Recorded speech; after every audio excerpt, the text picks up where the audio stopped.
Hello people, this is Armstrong. അപ്പോൾ ഞാൻ ഇന്നുള്ള തൃച്ചാറ്റുളത്തുള്ള പാർത്ഥസാരഥി സൗണ്ട് സ്റ്റുഡിയോയിലാണ്. നമുക്കിനി ഇതിന്റെ ഓണറോട് കാര്യങ്ങൾ ചോദിച്ച് മനസ്സിലാക്കാം.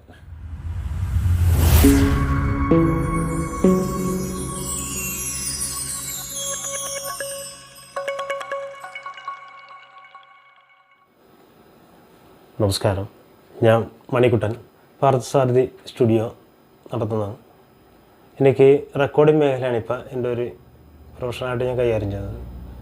അതിനുള്ള ഒരു പ്രചോദനം തന്നെ വരാനുള്ള കാരണം തന്നെ ഞാനൊരു സിംഗറായിരുന്നു. ഒരു കാരണം കൊണ്ടാണ് ഞാൻ ഈ രംഗത്തേക്ക് കടന്നുകൂടിയത്. അങ്ങനെ കീബോർഡ് പ്ലേ ചെയ്യുമായിരുന്നു. പ്രൊഫഷണൽ ഗാനബിൾ ട്രൂപ്പിൽ റൈബാൻ, സൂപ്പർ ഗേറ്റ് അങ്ങനെയുള്ള പ്രൊഫഷണൽ ഗാനബിൾ ട്രൂപ്പിലൊക്കെ ഞാൻ വർക്ക് ചെയ്തിട്ടുണ്ട്. അതുപോലെ ആലപ്പുഴ ക്ലാപ്സ് എന്ന പ്രൊഫഷണൽ ഗാനബിൾ ട്രൂപ്പിലൊക്കെ ഞാൻ വർക്ക് ചെയ്തിട്ടുള്ള സർഗ പാല കമ്മ്യൂണിക്കേഷൻ അങ്ങനെയുള്ള ഒത്തിരി അനവധി ട്രൂപ്പുകളിലൊക്കെ ഞാൻ ഗാനമേള രംഗങ്ങളിൽ കീബോർഡിസ്റ്റായിട്ട് പോയിട്ടുണ്ട്. അപ്പോൾ അങ്ങനെ കീബോർഡും പിന്നെ ഈ പ്രോഗ്രാമിങ്ങും ഒക്കെ ആയിട്ട് ഏകദേശം സിങ്കായ ഒരു മേഖലയായിട്ട് എനിക്ക് തോന്നി. അപ്പോൾ എനിക്കൊന്ന് റെക്കോർഡിംഗ് ഒക്കെ ഒന്ന് പഠിച്ചാൽ കൊള്ളാം ചെയ്യാന്നുള്ള ഒരു ഐഡിയ ഒക്കെ തോന്നി. ഒരു മ്യൂസിക്കൊക്കെ എനിക്ക് തന്നെ ഉണ്ടാക്കണം, തന്നെ അങ്ങനെയുള്ള ഒരു ഐഡിയ എൻ്റെ മനസ്സിലേക്ക് കടന്നുകൊടുക്കും. പിന്നെ അതിന് വേണ്ട ഒരു പ്രചോദനം തന്നത് എനിക്ക് അജയൻ കേസ് എന്ന് പറഞ്ഞൊരു കക്ഷിയാണ്, നമ്മുടെ സുഹൃത്താണ്. അപ്പോൾ പുള്ളി ക്യൂബേസ് 5 എന്ന് പറഞ്ഞൊരു സോഫ്റ്റ്വെയറാണ് ആദ്യം എന്നെ പഠിപ്പിച്ചത്. അതിൽ നിന്നും ഞാൻ കടന്നുകൂടി. പിന്നെ അത് കഴിഞ്ഞിപ്പോൾ മാക്കിൻ്റെ വോയിസിലേക്ക് മാറ്റി ലോജിക് പ്രോയിലേക്ക് പ്രോഗ്രാം ചെയ്യാൻ തുടങ്ങി. പ്രോട്ടോൾസിൽ അങ്ങനെ പ്രോഗ്രാമിങ് മിക്സിങ് ഒക്കെ തുടങ്ങി. അങ്ങനെ ഞാൻ ഓട്ടോമാറ്റിക്കായിട്ട് ഇപ്പോൾ ഒരു സ്റ്റുഡിയോ സെറ്റപ്പ് ചെയ്ത് ഇപ്പോൾ ഈ മേഖലയിൽ ഇപ്പോൾ സ്റ്റുഡിയോയുടെ വർക്ക് തന്നെയായിട്ട് മാറിയിരിക്കുകയും.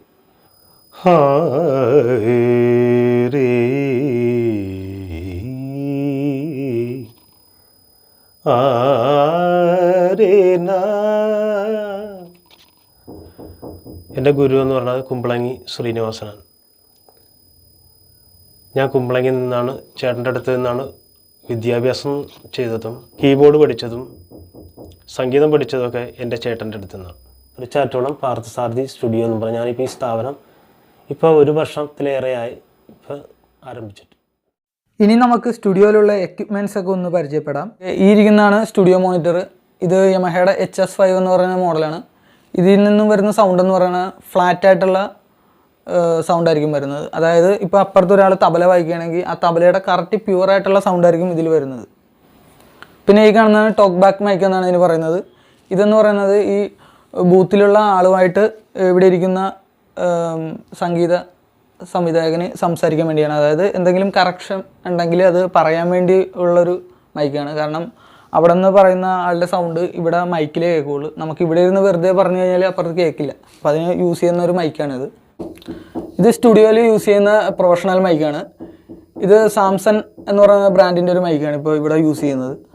ഇതിൻ്റെ പ്രത്യേകത എന്ന് പറഞ്ഞാൽ ഇത് വളരെ സെൻസിറ്റീവാണ്. അതായത് നമ്മുടെ ശ്വാസം വരെ ഇതിന് ക്യാച്ച് ചെയ്യാനുള്ള പവറുണ്ട്. നമ്മൾ സംസാരിക്കുമ്പോൾ ഈ ഭ എന്നൊക്കെ വരുമ്പോഴുള്ള ഒരു ലോ ഫ്രീക്വൻസി ഉണ്ടല്ലോ, അപ്പോൾ അത് ഫിൽട്ടർ ചെയ്യാൻ വേണ്ടിയാണ് ഈ ഒരു ഫിൽട്ടർ വെച്ചിരിക്കുന്നത്. ഇത് ഒട്ടുമിക്ക സ്റ്റുഡിയോയിലും കണ്ടിട്ടുണ്ടാവും നിങ്ങൾ. എല്ലാവർക്കും ഒരു സംശയം ഉണ്ടാവും, സൗണ്ട് സ്റ്റുഡിയോയിൽ എന്തിനാണ് 2 LCD മോണിറ്ററുകൾ യൂസ് ചെയ്യുന്നതെന്ന്. അതിനെക്കുറിച്ച് ഡീറ്റെയിൽ ആയിട്ട് മണിക്കുട്ടൻ ചേട്ടൻ പറഞ്ഞു തരുന്നതായിരിക്കും. ഇങ്ങനൊരു പാട്ട് ചെയ്യുന്ന ഒരു സീനാണ്. അപ്പോൾ ഇത് മിക്സ് ചെയ്യുന്നതിന് നമുക്ക് ഇച്ചിരി എളുപ്പമാർഗ്ഗങ്ങളൊക്കെ ഉണ്ട്. അപ്പോൾ അതിന് വേണ്ടിയിട്ടാണ് 2 സ്ക്രീൻ ഇങ്ങനെ ഉപയോഗിച്ചിരിക്കുന്നത്. ഒരു സ്ക്രീൻ വെച്ചാൽ മെയിൻ വോക്കലും മറ്റുള്ള എല്ലാം എടുത്തിരിക്കുന്ന ഒരു പേജാണിത്. ഇതിപ്പുറത്തിരിക്കുന്നത് മിക്സറാണ്. അപ്പോൾ ഈ മിക്സർ നമുക്ക് ഇവിടെ ഇടാം. പക്ഷേ എന്താ നമ്മുടെ മറ്റുള്ള വർക്കിനൊക്കെ ഇച്ചിരി എളുപ്പം കിട്ടാൻ വേണ്ടിയിട്ടാണ് ഈ മിക്സർ ഇങ്ങോട്ട് മാറ്റിയിടുന്നത്. നമുക്ക് ഇതിലുള്ള കൺട്രോൾ കാര്യങ്ങളെല്ലാം നമുക്ക് ഇവിടെ കൺട്രോൾ ഇതുപോലെയൊക്കെ ചെയ്യാം. ഇങ്ങനെയൊക്കെ ചെയ്ത് കൂട്ടിയും കുറച്ചും ഒക്കെ നമുക്ക് ആവശ്യത്തിനനുസരിച്ച് വോളിയം കൂട്ടിയേ കുറയ്ക്കുകയും ഒക്കെ ചെയ്യാം. പിന്നെ ഇവിടെ ഒത്തിരി വേറെ ടൂൾസൊക്കെ ഉണ്ട്. ഈക്വലൈസർ ടൂളുണ്ട്, പിന്നെ അതിലുള്ള കംപ്രസർ ടൂളുണ്ട്. ഇങ്ങനെയുള്ള ഓരോ ടൂളുകളൊക്കെ ഇട്ടാണ് നമ്മൾ ടോൺസിനെയൊക്കെ ഡെവലപ്പ് ചെയ്ത് ഇതിനെ മിക്സ് ചെയ്ത് ഔട്ട് എടുക്കുന്നത്. അതിനുവേണ്ടിയാണ് 2 മോണിറ്റർ ഇങ്ങനെ ഉപയോഗിക്കുന്നതിൻ്റെ സംഭവം ഇതാണ്. ഇത് സൗണ്ടാണ്. സൗണ്ട് കാർഡിൽ ഫോക്കസ് റൈറ്റിൻ്റെ സഫയർ 6 USB എന്നുള്ള സൗണ്ട് കാർഡ് വെച്ചിട്ടാണ് ചെയ്യുന്നത്.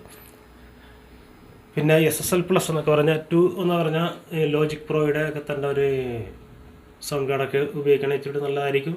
പിന്നെ അതുപോലെ സെഫ്രോണിക്സ് അങ്ങനെയുള്ള കുറേ സൗണ്ട് കാർഡുണ്ട്. ഒത്തിരി സൗണ്ട് കാർഡുകൾ ആൾക്കാർ ഉപയോഗിക്കുന്നുണ്ട്. എനിക്കിത് ഇച്ചിരി ആദ്യമൊക്കെ ഞാൻ ഉപയോഗിച്ചുകൊണ്ട് എനിക്കിത് കുഴപ്പമില്ല എന്ന് തോന്നുന്നു. ഒരിക്കൽ കൂടി നമസ്കാരം. നമ്മുടെ പയ്യൻ്റെ അരുൺ സ്റ്റോം വ്ളോഗ്സിൻ്റെ ഈ ചാനൽ എല്ലാവരും സബ്സ്ക്രൈബ് ചെയ്യണം. നന്ദി, നമസ്കാരം.